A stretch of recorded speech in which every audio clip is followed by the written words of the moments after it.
Olá, tudo bem? Eu sou o Cacá Mendes e este é o canal Zé Cacau Curioso. E o nosso tema de hoje é esquizofrenia. Como conviver?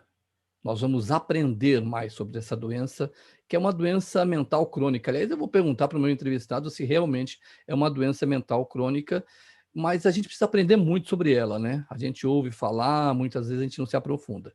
Então, hoje nós temos a oportunidade de conversar com um especialista que vai, com certeza, nos ensinar. Antes de começarmos, eu peço a você, aqui embaixo, tem o botão inscrito. Você clica, se inscreve e participa do nosso canal. Já está na nossa tela o doutor Alexandre Locke. O doutor Alexandre Locke, ele é médico psiquiatra, doutorado pelo Instituto de Psiquiatria do Hospital das Clínicas da Faculdade de Medicina da Universidade de São Paulo. Doutor Alexandre, prazer em tê-lo aqui, viu? Prazer, Cacá, tudo bem? Tudo ótimo, tudo muito bom. Doutor Alexandre, eu falei, não sei se de forma imprudente, em doença mental crônica. A esquizofrenia é uma doença mental crônica, doutor Alexandre? Primeiro, obrigado pelo convite aí, acho que a iniciativa é bem bacana aí de falar sobre o tema, acho que é um tema importante. Em alguns casos, sim, né? A gente tem alguns casos de esquizofrenia onde a gente tem uma recuperação total, né? São poucos casos, né? Onde a pessoa toma remédio e depois fica bem, depois de um tempo para de tomar remédio, né? Vamos dizer assim, onde há uma cura, né? Mas a maioria dos casos acaba sendo uma doença crônica, né? Onde boa parte dos casos você não tem mais sintomas, mas você tem que ficar tomando remédio ali para, como se fosse remédio de pressão, né? Então você toma Entendi. ali, fica bem, né? E você fica estável com a doença. Entendi. Antigamente, essa coisa de garoto, né, eu acho que a meninada talvez até hoje brinque assim, sempre teve aquela coisa, né, doutor Alexandre, olha, lá vai o doidinho, lá veio o doidinho. Primeira coisa que eu vou perguntar para o senhor, isso é uma coisa preconceituosa ou não? E a gente pode definir, como a gente definiria a esquizofrenia, doutor Alexandre? Então, essa pergunta é muito legal, né? Porque assim, tem o doidinho que a gente fala que é o preconceituoso, né? Mas tem maneiras pejorativas da gente usar o termo, né? O doidinho, né? Sim, Sei lá, se a gente está num meio artístico, né? Falar, puxa, ó, lá vem o cara que vai fazer tal papel, ele é meio doido, assim, né? sim. Como se fosse uma coisa até boa, assim, né? Falar, eu sou o doidinho da família, né? Uma coisa, né, jovial, faz coisas inesperadas, né? Mas às vezes tem o uso mais pejorativo, né? Tipo, olha lá, lá vai o doidinho da cidade. É o doidinho da rua, né? Como se a Hum, pessoa fosse menos, né? Então tem uma questão de estigma, de preconceito, que às vezes você emprega esse termo de um jeito pejorativo mesmo, né? Mas é engraçado que essa palavra em especial ela tem as duas conotações, né? Eu sim. já vi muita gente e não, enfim, claro, né, não tem esquizofrenia, mas olha o doidinho lá da turma, o doidinho do time de futebol, né, enfim, o cara é meio doido, né, então tem os dois usos do termo. A gente fala que, basicamente, né, definindo a esquizofrenia, né, é uma doença que aparece com sintomas onde a pessoa não consegue ler a realidade direito, né? Então, ou ela tem o que a gente fala que são alucinações, né? A pessoa ouve coisas que não existem, vê coisas que não existem, às vezes sente que estão encostando nela e não estão, né? São alucinações que a gente fala, ou delírios, que é a pessoa acreditar em coisas irreais, que não existem. Então, a pessoa achar que a maçonaria está perseguindo ela, ou que o FBI colocou câmera no quarto dela, né? Que são crenças irreais, né? Que aí a gente fala que a pessoa que tem essas crenças irreais, a gente fala que tem esquizofrenia, em geral, né? Entendi.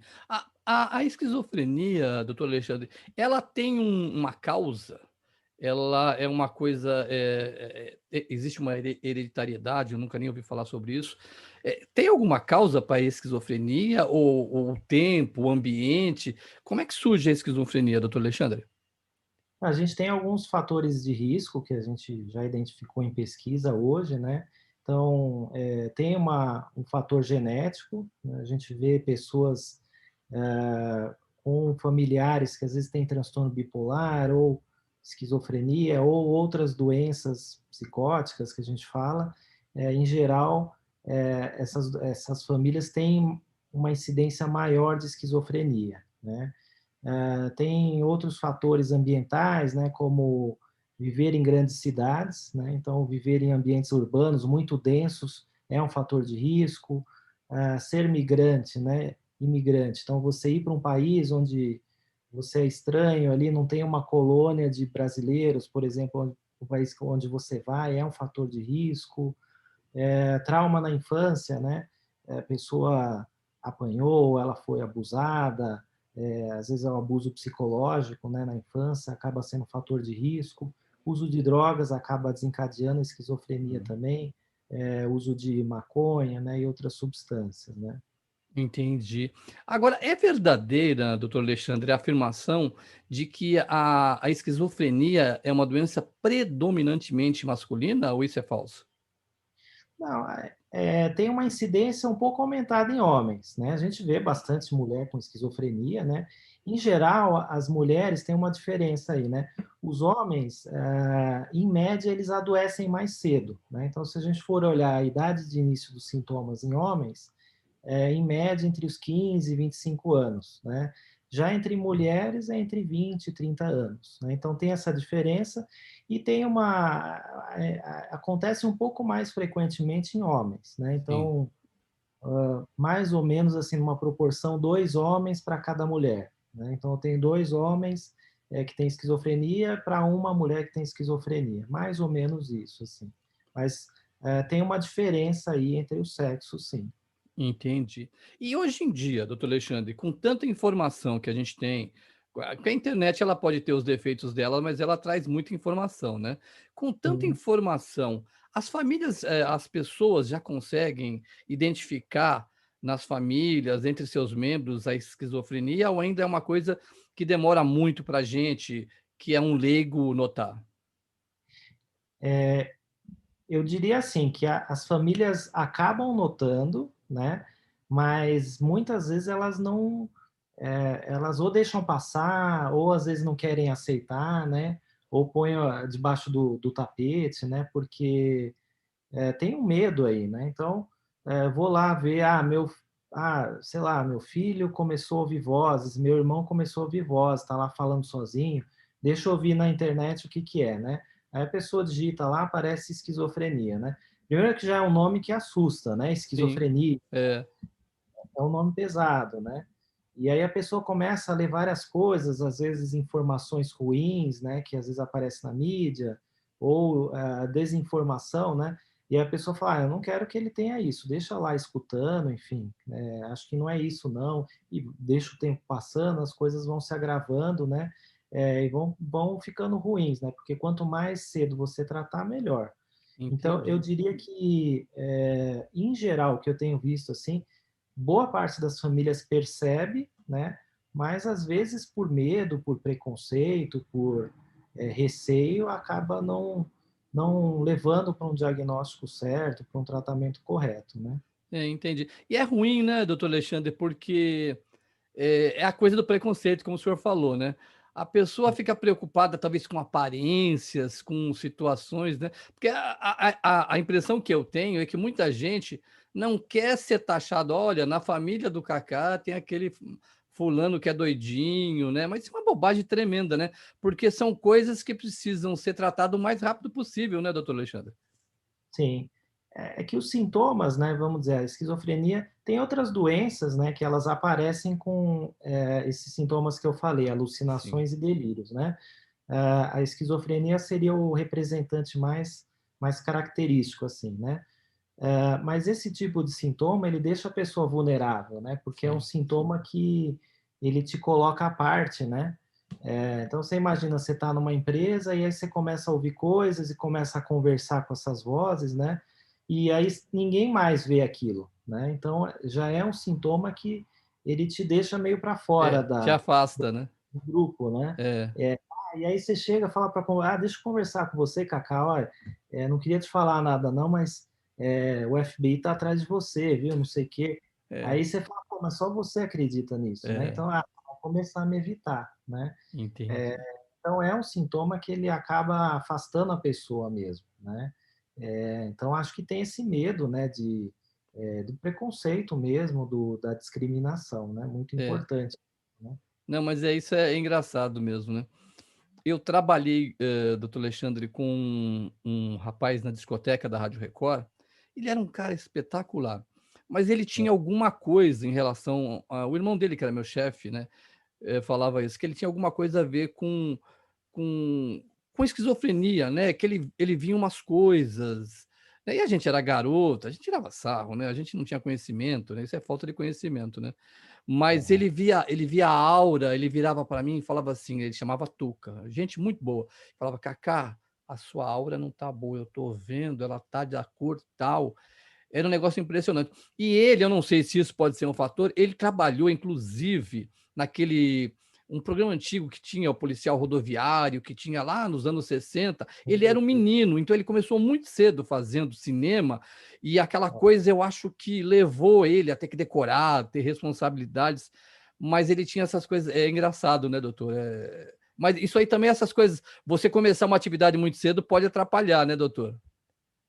Acho que às vezes pode entrar dentro do fator de risco de trauma de infância, né? Sim. Você ter muita cobrança na criança, né? Você privar ela de coisas, né? Pode entrar dentro desse escopo aí de trauma na infância, né? Entendi. Agora, hoje em dia, o senhor é um especialista. Qual é o tratamento? Como é que se trata um paciente diagnosticado com esquizofrenia, doutor Alexandre? A gente tem diversos tratamentos, acho que o principal é remédio, né? O que a gente fala dos antipsicóticos, né? Que são medicações, hoje em dia a gente tem remédios muito potentes nessa área, né? Que são medicações que, vamos dizer assim, vão fazer aquelas vozes pararem, né? Aquelas alucinações pararem, né? Então, aquele fenômeno que a pessoa está vivenciando. Desculpa, doutor Alexandre, o Tá? remédio, por exemplo, eu sou o Cacá, seu paciente, eu fico ouvindo vozes. Esses medicamentos fazem com que isso desapareça? Isso, exatamente. A ideia é Ah, essa mesmo. E depois a gente vai trabalhando, porque assim, não é que a pessoa ouve mesmo, né? Não é brincadeira, ela ouve sim, como se eu estivesse ouvindo minha voz mesmo, né? sim. Look at this, John. What? What? Dr. Rosen said Rosen. Quack. Schizophrenic break from reality, right? Psychological bullshit. Look at me, John. John, look at me. Do I look like I'm imagined? Então, depois você tem que fazer um trabalho de educação, falar, olha, isso é um distúrbio químico que ocorreu no seu cérebro, né? Não são pessoas mesmo falando, né? Eu sei que você escuta isso mesmo, mas a gente tem que tratar, enfim, não é a CIA que está filmando a sua casa, né? Por que que eles, vamos pensar junto, por que que estaria filmando? Então, a gente tem esse trabalho de educação, né? Então, tem a questão da medicação, e tem questão de terapia, de reabilitação cognitiva, né, de você análise, né, terapia ocupacional. Acho que tem uma série de modalidades aí de tratamento também para você cuidar de outros sintomas que eventualmente possam aparecer, né? Que a gente fala de sintomas negativos, né? A pessoa às vezes não quer mais sair de casa, não tem vontade de ir trabalhar, não tem vontade de fazer mais nada, né? Ou sintomas cognitivos, né? Que a pessoa às vezes não consegue prestar atenção, ou às vezes ela tem algum distúrbio na memória, às vezes não consegue fixar as coisas, né? Então a gente tem a reabilitação nesses casos, né? Entendi. Não, e pensando, né, lógico, o senhor é um especialista, o senhor tem uma formação espetacular, mas tem que ter um cuidado, né? Porque você está trabalhando com uma parte, eh, vamos assim dizer, não sei se eu vou falar uma bobagem, uma coisa imaginativa da pessoa, né? O senhor fica ali num fio da navalha, igual o senhor falou. Não, olha, vamos ver direito isso, tem que ter um cuidado, um cuidado tremendo. Agora, doutor Alexandre, em que momento da esquizofrenia a internação é uma coisa que se torna imperativa, que se torna necessária?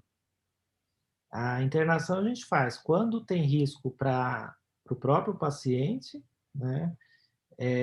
Ou quando tem risco para outras pessoas, né? Então, sei lá, a pessoa está ouvindo vozes que estão mandando ela se matar, né? Sim. Vozes de comando, que a gente fala.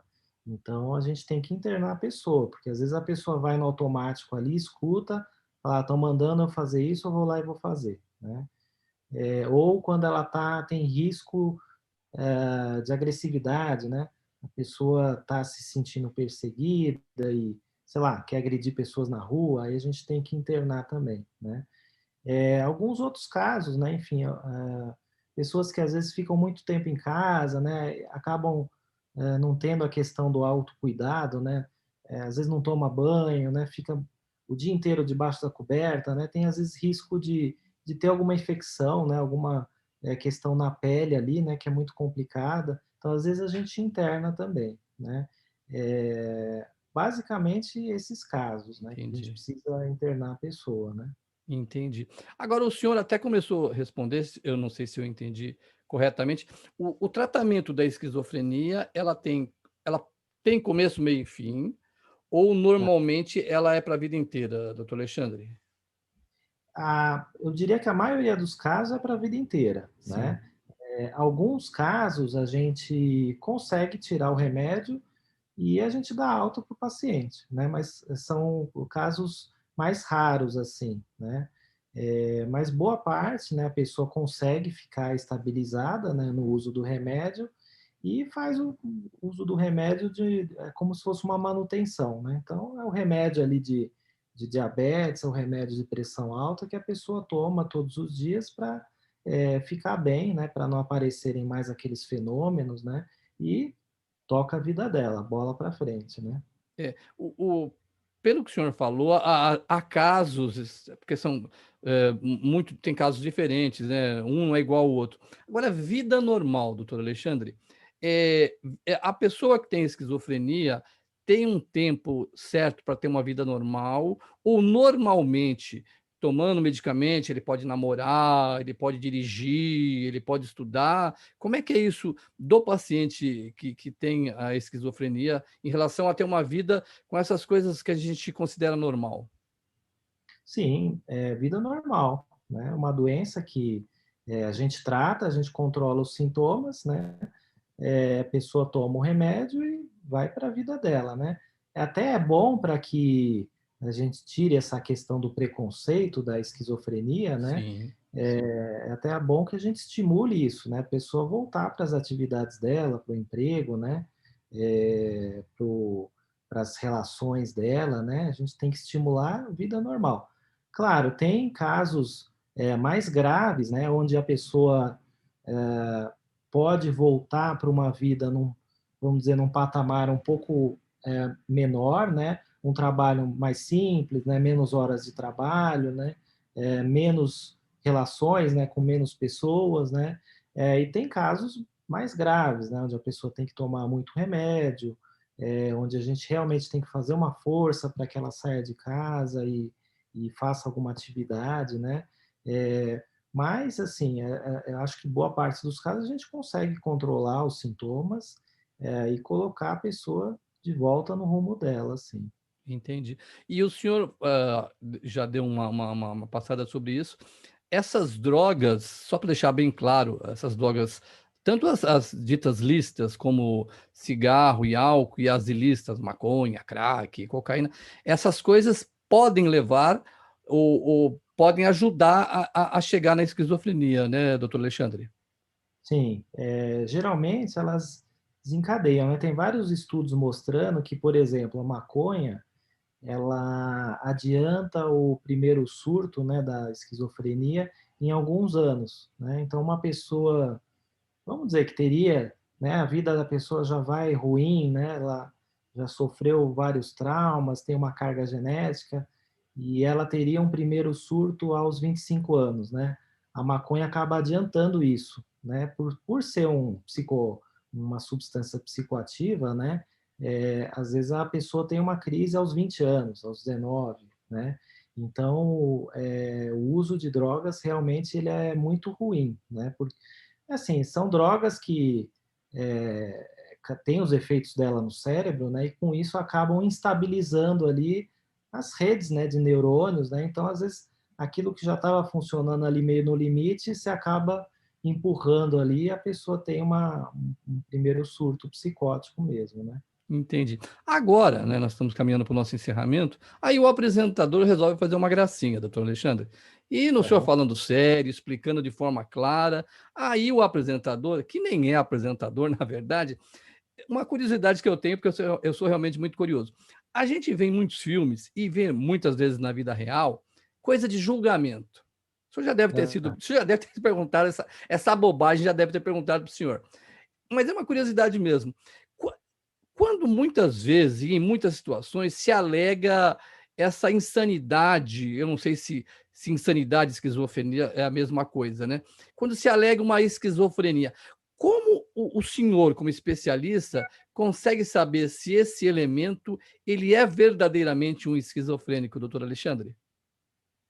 Então, a pergunta é muito boa, assim, né? A gente... O senhor vê que não foi tão idiota, graças a Deus, né, doutor? não, foi boa pergunta. Acho que tem uma subespecialidade que é a psiquiatria forense, Sim, né? Que são peritos, né? Que vão ajudar o juiz nesse caso, né? Porque, assim, não é incomum a pessoa alegar que, eu estava sim, louco, ali, dá uma de doido, né? sim, Então, a pessoa realmente vai julgar, né? Bom, vamos examinar, ver se a história bate, né? Vamos falar com a família, vamos falar com os amigos, né?